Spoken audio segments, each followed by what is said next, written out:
next presenter is Mr. Praveen Khete. Praveen Khete comes from farming background. He is born and brought up in village. He has completed his BSc in chemistry and MBA in marketing.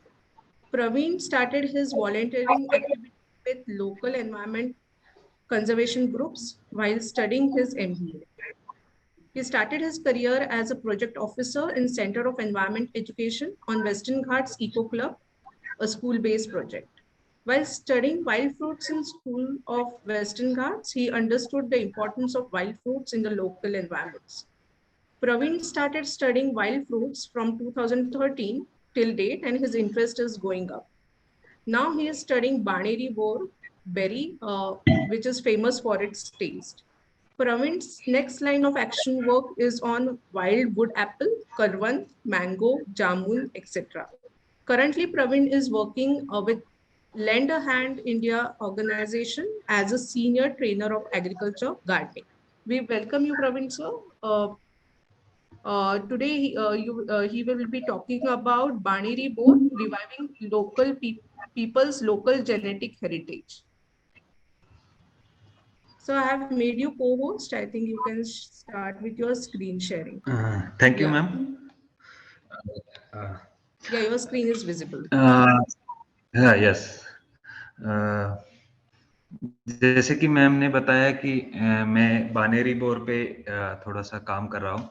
ये बानेरी bore जो है वो basically wild fruits हम कहते हैं या local fruits या गावरान फ्रूट्स जो है वो ऐसे फ्रूट्स है गावरान और उनका मैं थोड़ा सा मैंने ये टॉपिक्स का नाम ऐसे इसलिए रखा है कि वो लोकल जेनेटिक हेरिटेज है। वो हजारों साल से वहाँ पे जब मैंने लोगों से बात की तो समझ में आया कि वो बहुत सालों से वहाँ पे वो उसका बेर का कंजर्वेशन यानी सेल्स कर रहे हैं। तो वो ऐसे मैंने फ्रूट्स का स्टडी किया है।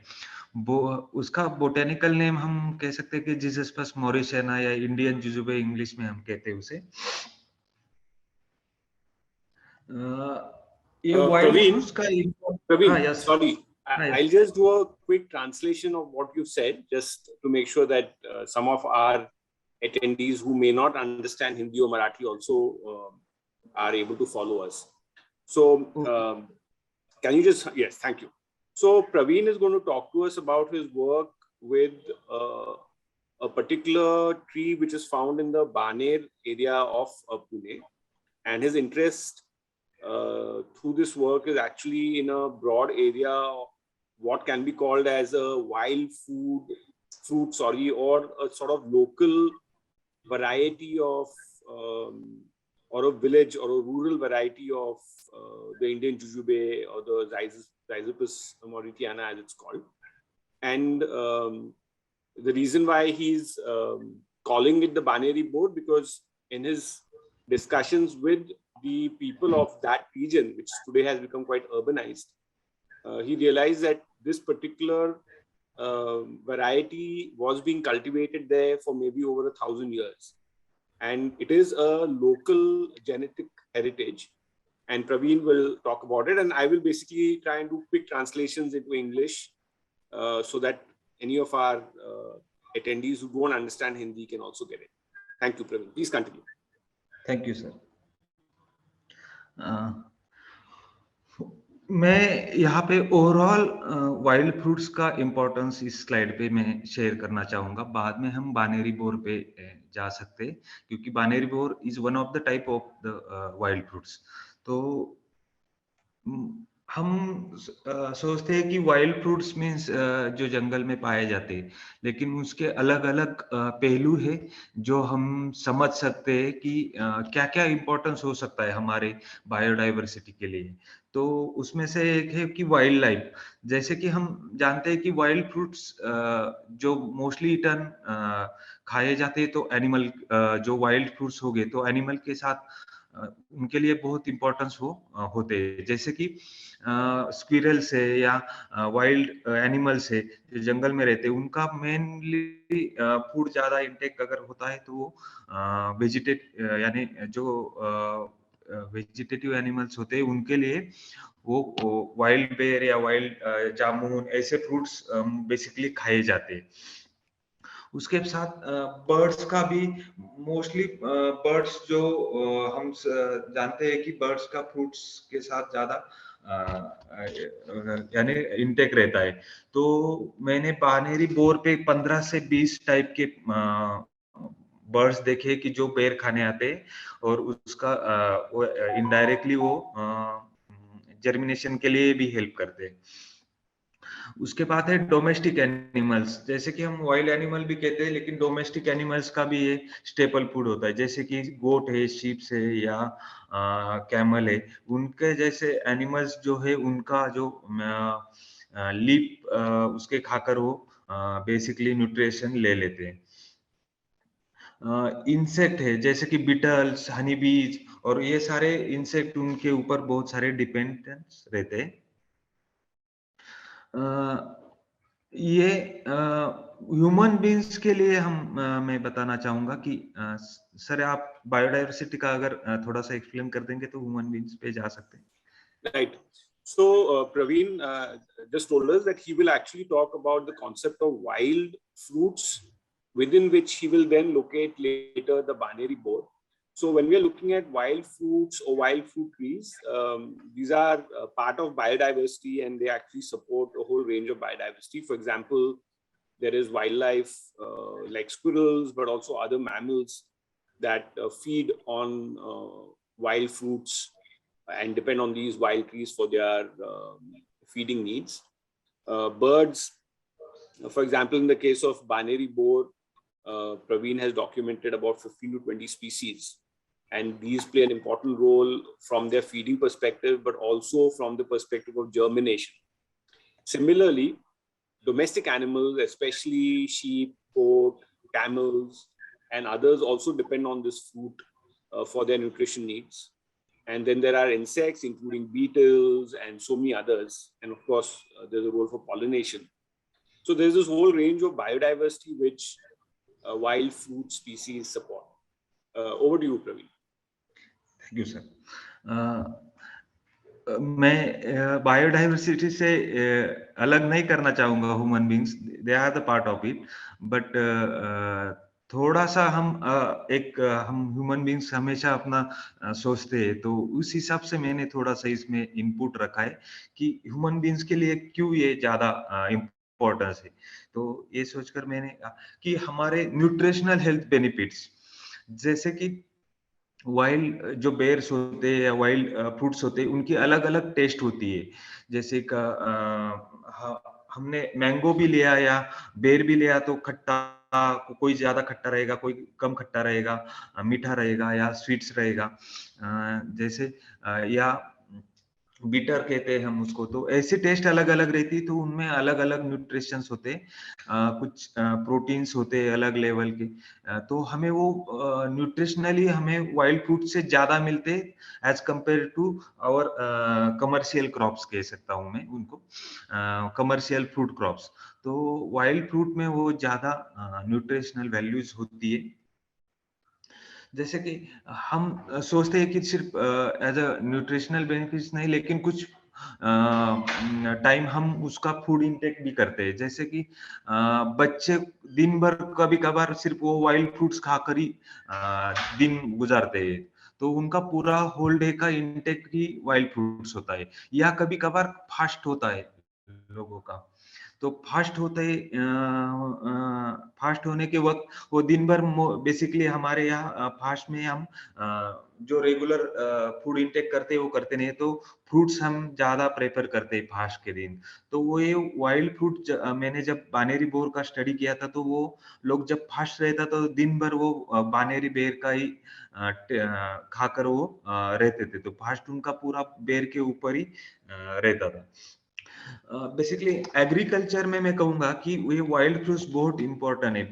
दो तीन चीजों से। एक तो है कि जैसे कि बर्ड्स जो आते हैं बैठने के लिए एग्रीकल्चर लैंड के पास, तो उनको लैंडिंग के लिए एक सेफ जगह होनी चाहिए होती है।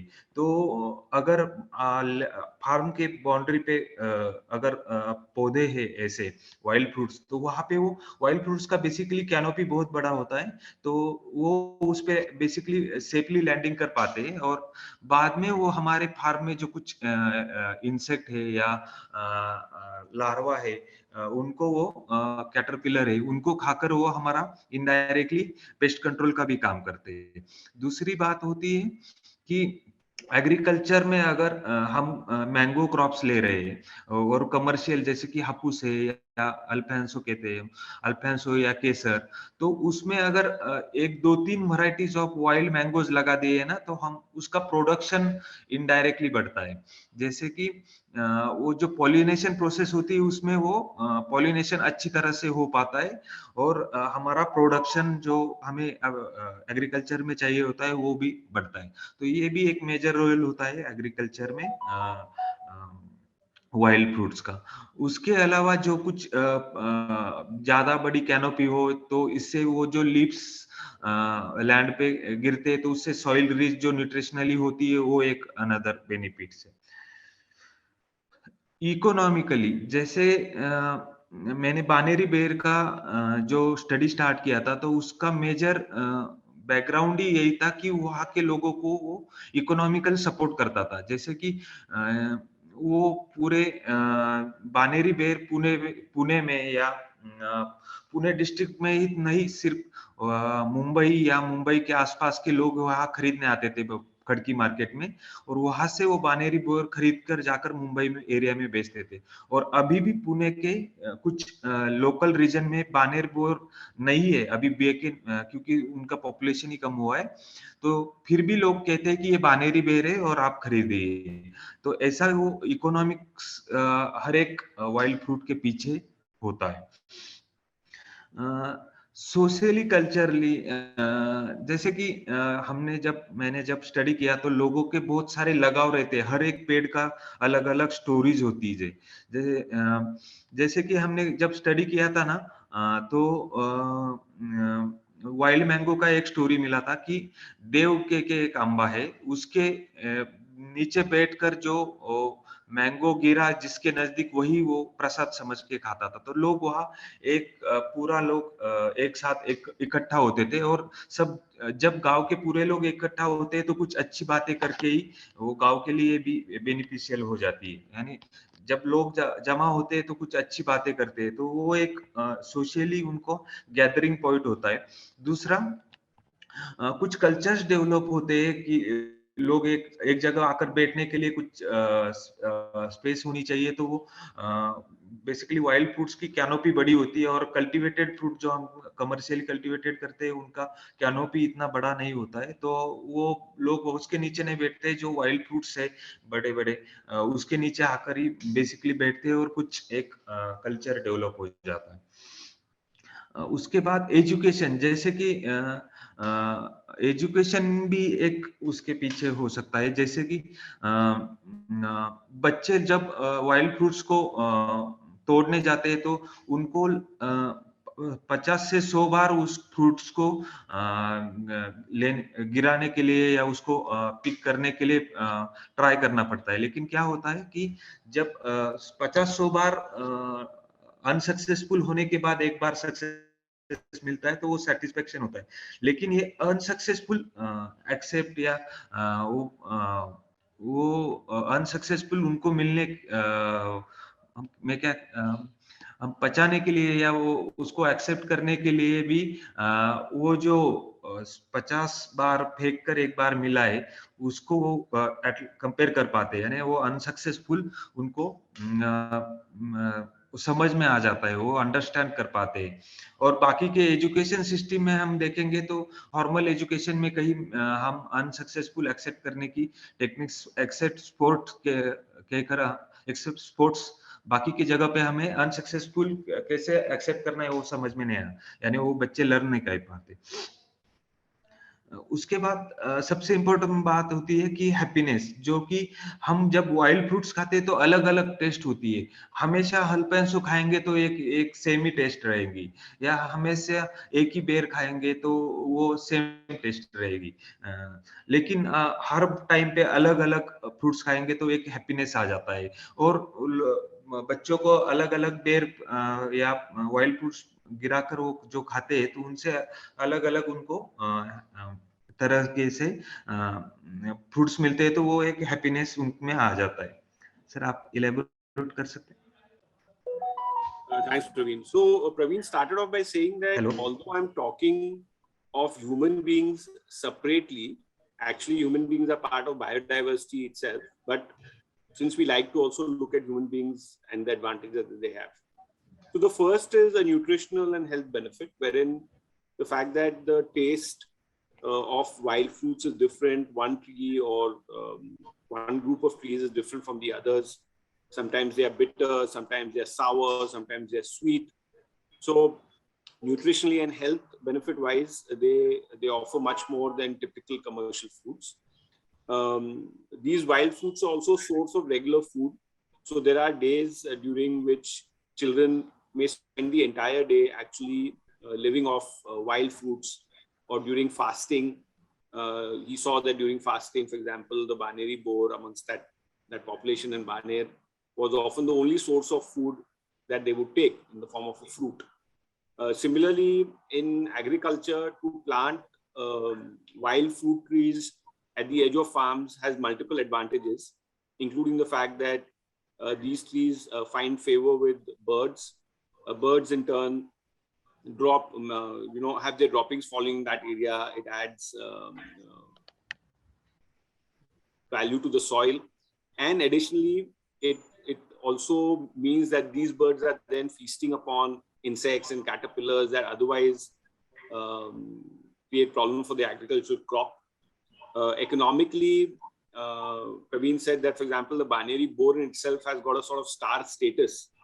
And you're looking at a scenario where you are, even today, when the Baneri boar as such doesn't exist, it is being sold under that name. Another interesting thing he said is that, for example, in the case of mango, where you look at a monoculture of Alfonso or Kesar, which are the commercially popular varieties, if you plant some wild mango species, then from the perspective of pollination and strengthening the quality and the immunity of the tree stock, they play an important role. Wild fruit trees also play an important role socially and culturally. He gave a very interesting example where there's one particular tree in their work, they found a mango tree, where people have the belief that if you're sitting under the tree and a wild mango falls next to you, you're blessed. So a tree like this typically becomes a place for the community to sit together and discuss, talk.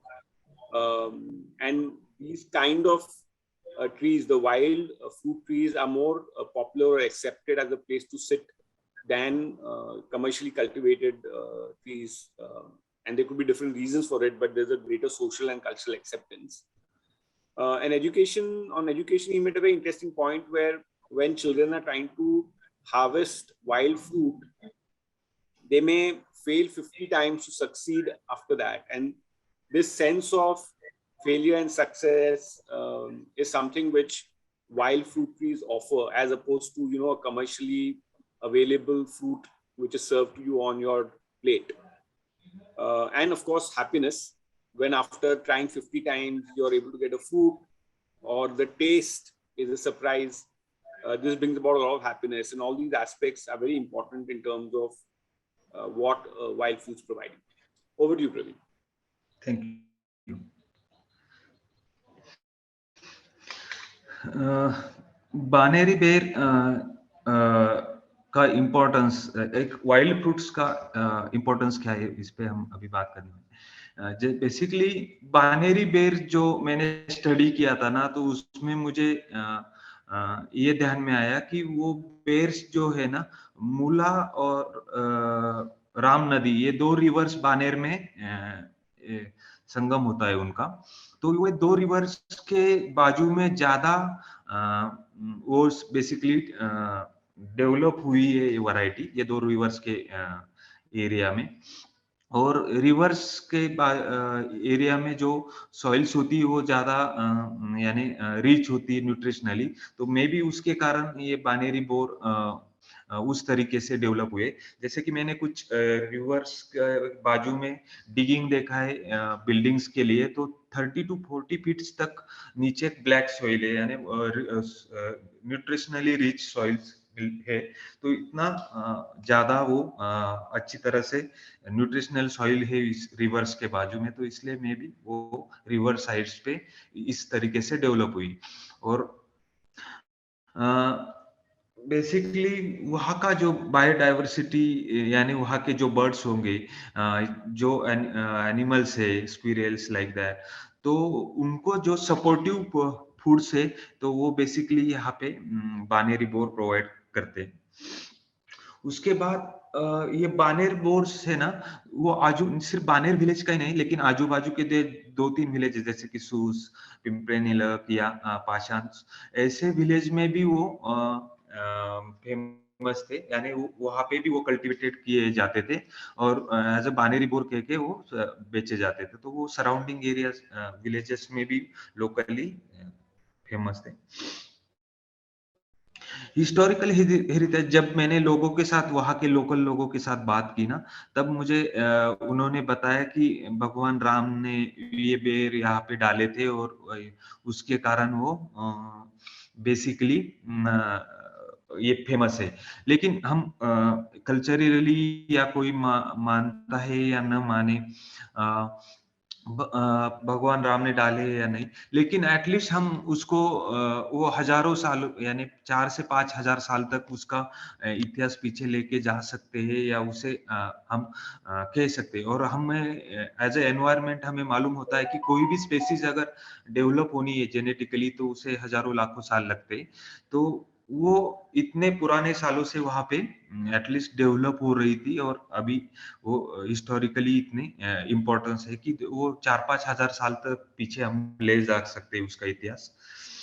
उसके बाद है कि genetic heritage means कि ये बानेरी bore सिर्फ बानेर में ही क्यों famous है, तो वो मे बी उसका जो जेनेटिक कैरेक्टर है ना, मैं जैसे आगे जाकर बताऊंगा कि वो एग्जैक्ट जेनेटिक कैरेक्टर क्या है।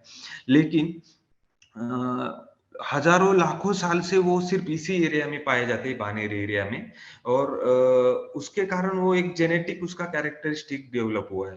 तो जो उसकी टेस्ट होती है वो एक डेवलप हुई है, उसके रंग डेवलप हुए, उसकी साइज डेवलप हुई है, तो वो सब सिर्फ उधर बानेर के ही बेर में पाए जाते हैं।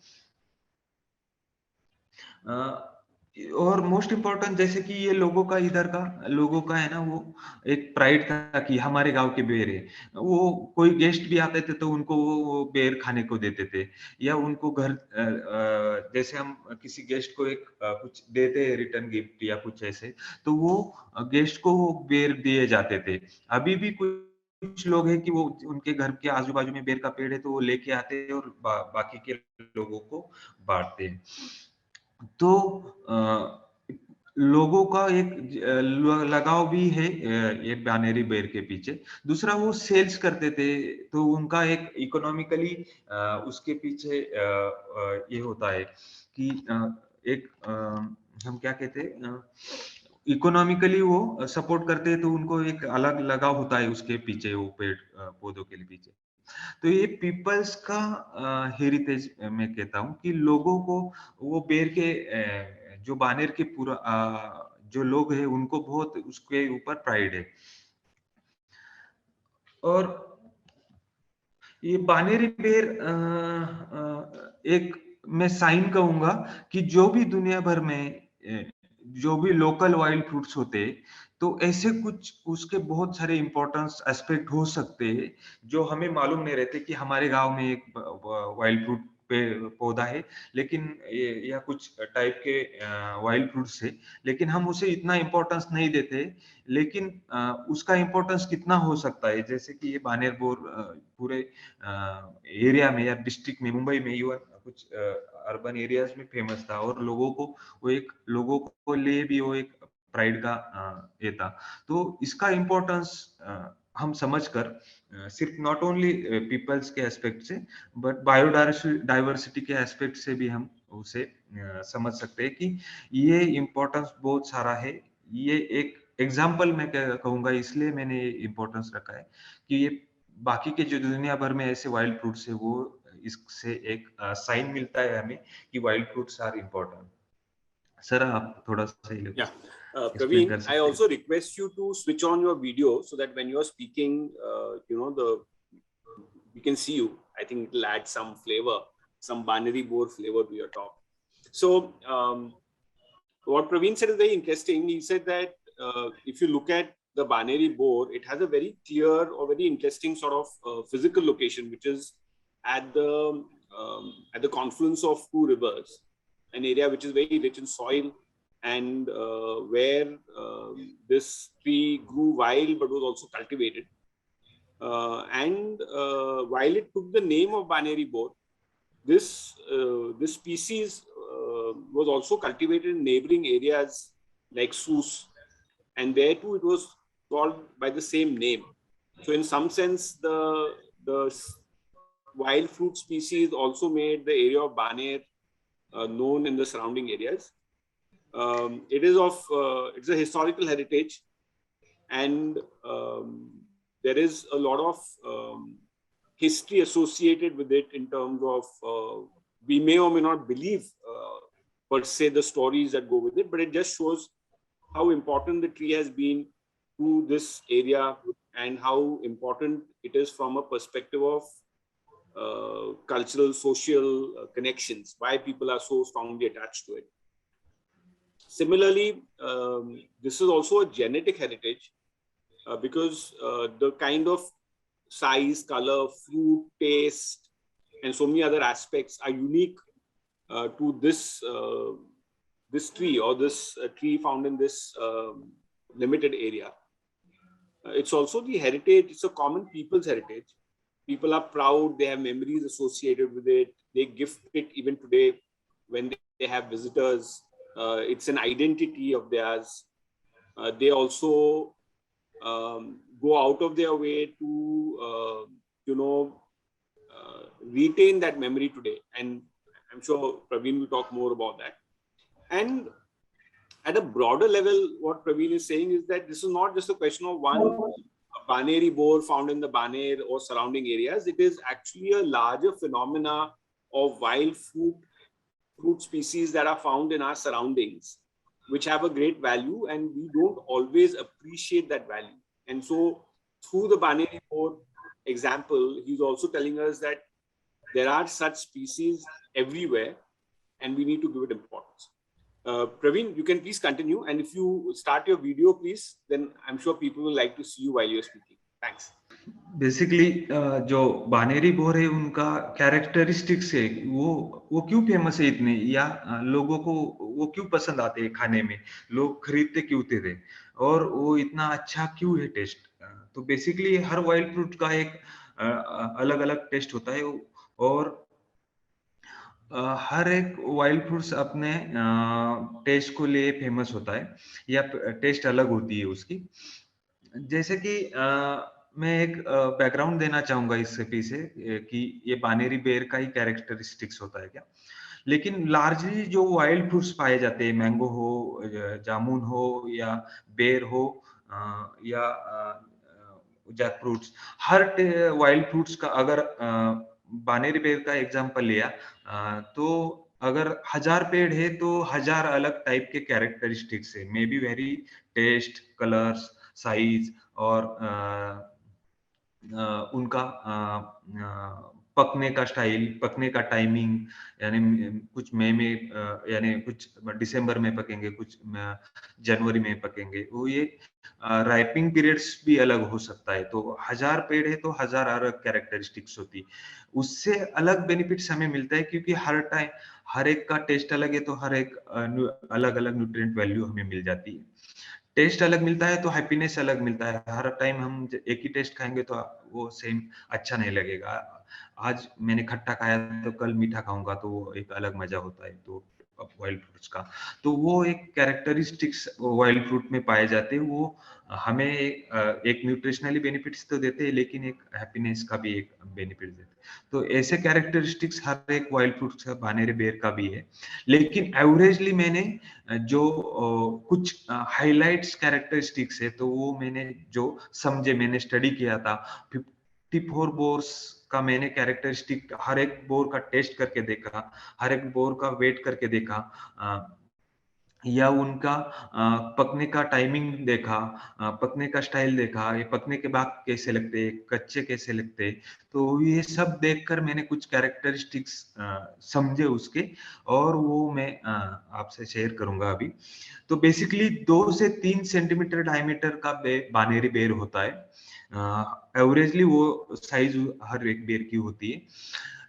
वो जब पकता है ना, तो पेल ग्रीन कलर का हो जाता है।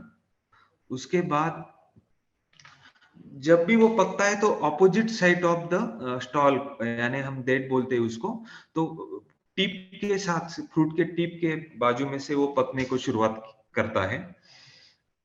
उसके बाद जो आयुर्वेदा में हमें 6 टेस्ट समझ में आ जाती है, सोर, sweet, bitter, astringent, salty and spicy. तो उसमें से सोर, स्वीट, बिटर, एस्ट्रिजेंट, ये चारों टेस्ट बानेरी बोर में होती है। बेसिकली जो मैंने अभी तक वाइल्ड फ्रूट्स टेस्ट किए या फ्रूट्स टेस्ट किए, उसमें से मुझे 3 फ्रूट्स ऐसे लगे कि उनमें ये चारों टेस्ट होती है। एक तो है बेर, दूसरा है हम आंवला कहते हैं, और तीसरा है वुड एप्पल। तो ये तीनों में, ये तीनों चारों टेस्ट ऑलमोस्ट हमें समझ में आ जाती है कि ये टेस्ट है। तो ये स्वीट, सॉर, बिटर, एस्ट्रिजेंट, ये चारों टेस्ट मोर और लेस सेम लेवल पे होती है। बहुत ज्यादा मीठा बेर मिला, बहुत ज्यादा खट्टा मिला, बहुत बार ज्यादा एस्ट्रिजेंट टेस्ट वाला मिला, या सॉर टेस्ट वाला मिला, ऐसे कहीं मुझे मिला नहीं। एक ऑलमोस्ट सेम टेस्ट मिल जाती है। थोड़ा सा वेरिएशन है, ऐसा नहीं कि हर बेर में सेम टेस्ट है, लेकिन थोड़ा सा नॉर्मल वेरिएशन है। तो मे बी इस कारण वो साधारण ज्यादा लोगों को पसंद आता है, क्योंकि बहुत ज्यादा मीठा खाने को भी कभी कभार नहीं लगता है, कभी खट्टा भी नहीं लगे। तो सेम टेस्ट है चारों, तो इसलिए न्यूट्रिशनल इंटेक भी बहुत अच्छी तरह से मिलता है, और टेस्ट भी अच्छी लगती है। तो मे बी इसके कारण ये फेमस है। तो सर थोड़ा बता सकते हैं? Yes, so Hello, I'll Piyush be sir. brief this time. I think his points are very clear. Praveen has said that he has studied the fruits and carried out very systematic study, and you will typically find that in wild fruits, the taste of one fruit to the other, there is some variation. The average size is between 2 to 3 centimeters. There's a whole range of coloration as it ripens, and there's also a certain way in which the fruit ripens. So I'm not going to repeat that. And what he's found is that the fact that there are at least 4 different tastes within the same fruit or within a small batch of fruits, and this is what probably is a factor that people like the most. And this is also what makes the Baneri boar or wild fruit species like the Baneri boar quite unique from their value perspective. Please continue, Praveen. Thank you, sir. ये importance मुझे बानेरी bore का या wild fruits का समझ में आया, तो कुछ मैं उसके लिए करना चाहता था। तो बेसिकली जब मैंने स्टडी किया, लोगों से पूछा था कि आपके साथ कितने पेड़ थे आपके पास, तो वो कहते थे हमारे हर फार्मर्स के पास है ना 10 से 100 लेकर 100 तक पेड़ रहते थे। और कितने फार्मर्स है बानेर एरिया में, तो वो बोलते थे 1,500-2 हजार है। तो ऑलमोस्ट वो कम से कम पॉपुलेशन भी लिया 10,000 से पेड़ ऑलमोस्ट उधर मिलते थे, कम से कम 10,000 या lakh.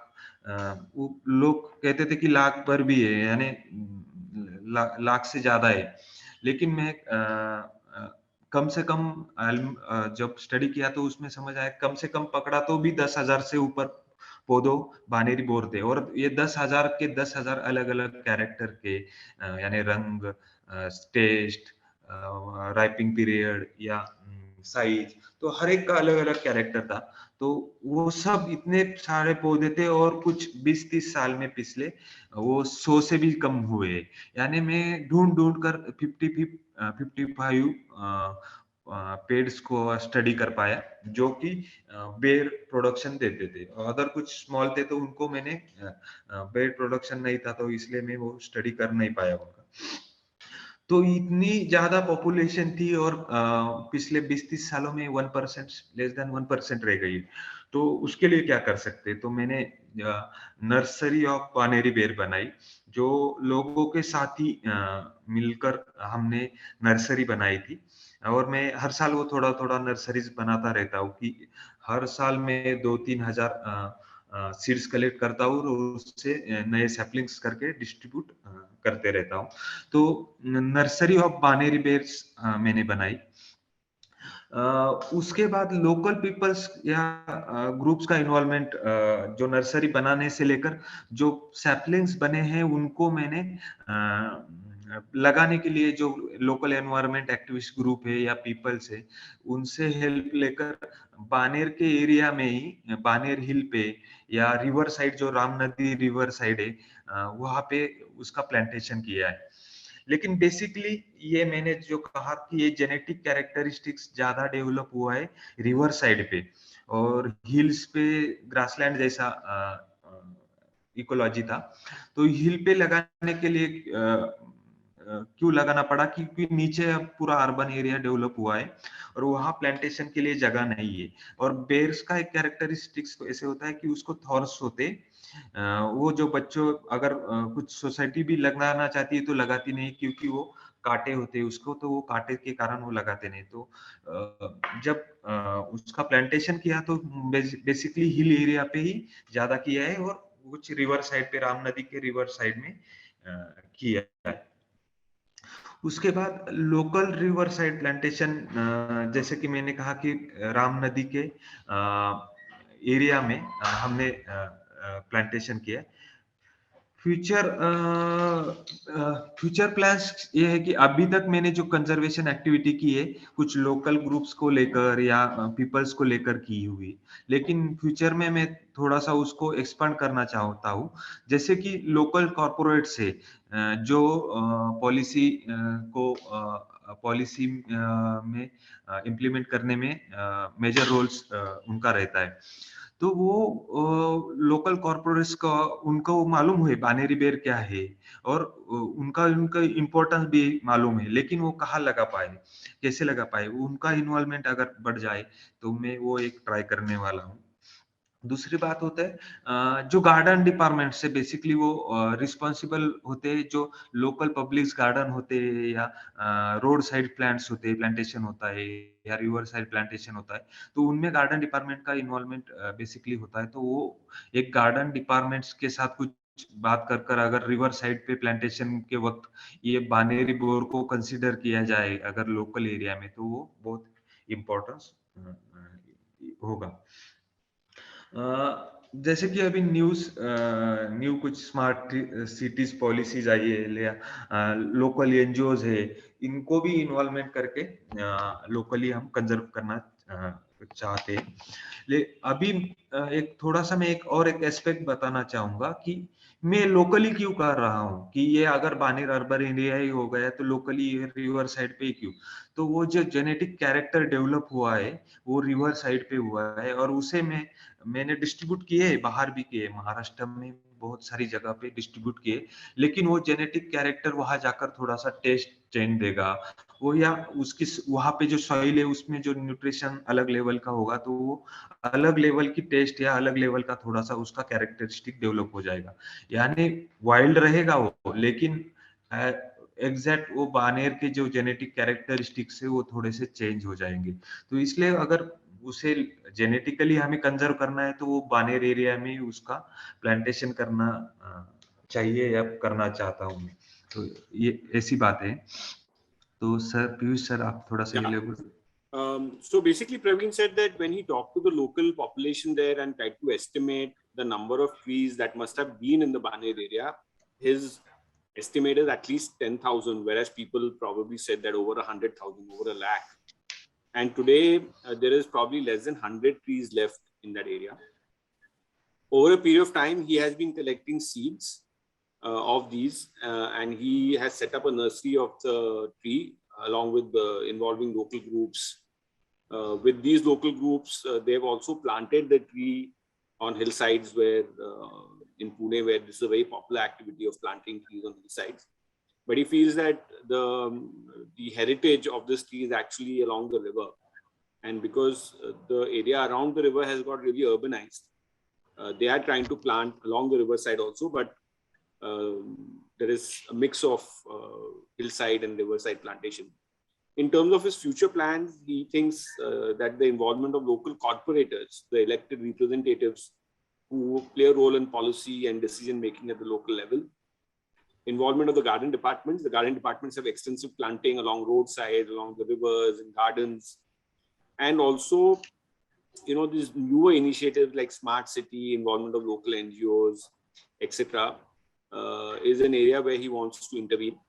And lastly, he emphasizes that the riverside plantation for the Baneri boar is important because that is where the tree actually has its heritage and its genetic diversity is coming from. He has also shared saplings for different parts of Maharashtra and even beyond Maharashtra. But he says that depending on the soil conditions and so many other factors, he is not sure of what taste that tree will generate. So yeah, Praveen, please continue. Thank you. Sorry, Praveen, yeah. also before we continue, how are we doing on time? Oh, okay, great. Yeah, we have already exceeded the time. So can we just take 5 minutes more? Because I think Praveen has come to the end. Yeah. Oh. I come to the end. Okay. Thank you all. जैसे कि मैंने जो कुछ बानेरी bourse का study किया है वो आप लोगों ने समझा कि क्या कैसे किया है और इनका वाइल्ड फ्रूट्स का बेसिकली इम्पोर्टेंस क्या होता है हमारे इकोलॉजी में या एनवायरमेंट्स में. तो हम आज तक कभी हमने कभी सोचा नहीं था कि मैं भी जब बचपन में था तो खाता था, लेकिन ये वाइल्ड फ्रूट्स का इतना कुछ अलग अलग एस्पेक्ट हो सकते ये मैंने कभी सोचे नहीं थे. तो वो सब मुझे प्रेजेंट करने का मौका मिला, उसके लिए शुक्रिया. अगर कुछ क्वेश्चंस हो गए या कुछ डिस्कशन करना है तो हम कर सकते हैं अभी. हाँ, प्रवीण ठेटे सर, आपका शुक्रिया. यहाँ पे चैट बॉक्स में शिशिर जी आपको धन्यवाद कह रहे हैं क्योंकि आपने एक अच्छे इम्पोर्टेंट मुद्दे पे आपने ये किया और अच्छे से समझाया सबको, तो वो शुक्रिया अदा कर रहे हैं. मंजरी महाजन जो बानेर में रहते हैं वो पूछ रहे हैं कि आप ये बानेरी बोर के सैपलिंग्स कहाँ पे मिल सकते हैं. तो शायद वो आपके नर्सरी का आप अगर एड्रेस चैट बॉक्स में डालते हैं तो वो आपको मिल सकते हैं. मधु जी ये बोल रही है कि शायद ये बानेरी बोर का मार्केट वैल्यू कम है, इसलिए शायद इसके ऊपर नजरअंदाज होता है या फिर इतना ध्यान नहीं दिया जाता. तो आपके इस पे क्या राय है वो आप बता सकते हैं. बेसिकली जो सैपलिंग्स का क्वेश्चन था ना, वो मैं आंसर करूंगा अभी. सैपलिंग्स जो मिलते हैं ना, वो मैं जब बनाता हूँ, बेसिकली अभी मैंने पुणे विद्यापीठ में बनाए थे, लेकिन अभी वो खत्म हो चुके. अब इस साल पे मैं जून में बनाने वाला हूँ. तो जून में बनाने के बाद जुलाई अगस्त तक आपको सैपलिंग मिल सकते हैं अगर चाहिए तो. तो मैं भी कॉन्टैक्ट नंबर में बाद में शेयर कर सकता हूँ अपने ग्रुप पे. दूसरी जो अगर इकोनॉमिक वैल्यू कहेंगे ना, तो बेसिकली इकोनॉमिक वैल्यू ज्यादा है as compare to other cultivated varieties of ber. जैसे कि अगर हम उसे खरीदने लेने गए ना, तो वो 150 से 200 रुपए किलो तक बेचे जाते हैं अभी जो मैंने कुछ फोटो भी शेयर किए थे कि बेचने 1-2 लोग बेचते हैं अभी भी बानेर में, लेकिन वो 150 से 200 रुपए बेचने का कंपैरिजन अदर बेर के साथ है. लेकिन वहां की जो लैंड अभी सेल करके जो अर्बनाइजेशन चल रहा है उनके कंपैरिजन में वो कुछ भी नहीं है. तो वाइल्ड फ्रूट्स का इकोनॉमिक वैल्यूज है अगर बानेरी बेर के एस्पेक्ट में देखेंगे तो, लेकिन वो एज कंपेयर टू जो अर्बनाइजेशन है या जो इकोनॉमी चल रही है अभी उधर उसके लेवल पे वो कम है, लेकिन अदर कंपेयर टू अदर बेयर्स वो सही है। और दूसरा एस्पेक्ट है कि जो ओवरऑल अगर वाइल्ड फ्रूट्स का हम देखे जाएंगे तो उनका इकोनॉमिकली वैल्यूज है, लेकिन वो क्या होता है कि जब हम मार्केट में खरीदने जाते हैं ना तो अलग अलग टाइप के अगर मुझे मैंगोज दिखाई देंगे तो मैं ज्यादा प्रेफर करूंगा कि एक ही साइज के एक ही कलर के मैंगो लेता हूँ।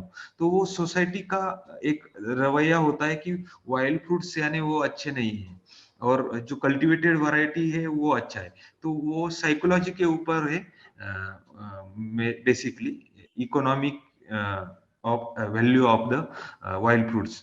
तो वो ज्यादा मैं कहूंगा कि पीपल साइकोलॉजी है फ्रूट्स की हिसाब। Neha, can I quickly translate what Praveen said? Yes, sir. Yes, sir. Okay. So what Praveen said is that actually there is a high economic value in the case of Baneri boar and number of other wild fruits. So for example, the Baneri boar even today is sold for 150 to 200 rupees a kilo, although there may just be one or two sellers in the area. And this economic value also should be looked at in comparison to the other Zygopus or bear that is being sold. The other aspect here is that it's a more, there's a challenge with the way society now looks at fruits as a product, where if you go to the market and you see wild variety of fruits, say mango, they'll be in different sizes, color, taste. And there is now a tendency in society to actually buy something that's uniform and cultivated. So that sometimes does affect the economic value, but the impression I am getting from what Praveen is saying is that even today, Baneri boar has an economic value, and it is not that it has completely lost it. It probably is got to do also with the way society looks at it. On the earlier question, Praveen said that he had developed a nursery in the University of Pune campus, where now the saplings are over, but this monsoon he is going to develop more saplings.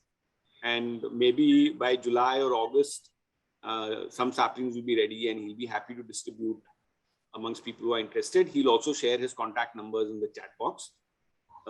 Neha, if we have a little more time, I'll take one more question. Yeah. Yeah.